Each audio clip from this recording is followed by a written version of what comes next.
اللہ اللہ جیسے ہی شہید جنت میں جائے گا، جنت میں گھومے گا، جنت کی سیر کرے گا، جنت کی نمائش کرے گا، جنت میں گھومے گا، اللہ اللہ وہ جب جنت میں جائے گا،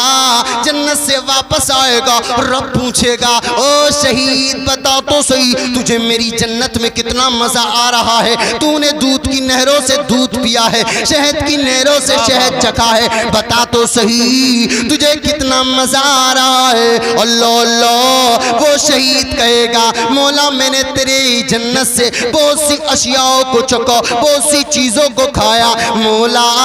مجھے تیری جنت میں اتنا مزہ نہیں آتا جتنا مزہ تیری راہ میں سر کو قلم کرنے میں مزہ آتا ہے۔ واہ واہ واہ، سبحان اللہ سبحان اللہ۔ کیا مزہ آتا ہے، حدیث پاک میں آتا ہے، آقا فرماتے شہید کی 6 خصلتیں، آقا کہتے ہیں کہ شہید کے خون کا قطرہ گرنے سے پہلے ہی اللہ اس کی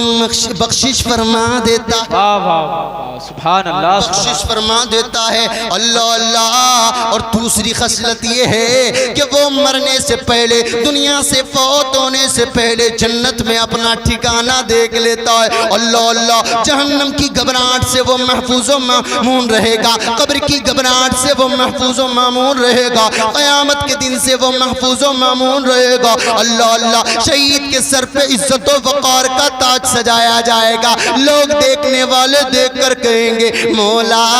یہ کون شخص ہیں جن کے سروں پر تو نے عزت کا تاج سجایا ہے؟ رب کہے گا او لوگو یہ وہ شخص ہیں انہوں نے میری راہ میں اپنی جانوں کو قربان کیا تھا، سبحان اللہ سبحان اللہ اللہ۔ اور دیکھو کیا شان ہے شہید کی، اللہ اللہ۔ سنو سنو اور سنو سنو، اسے شہید کو 72 حوریں ملیں گی جنت میں، 72 حوروں سے شادی کرنے میں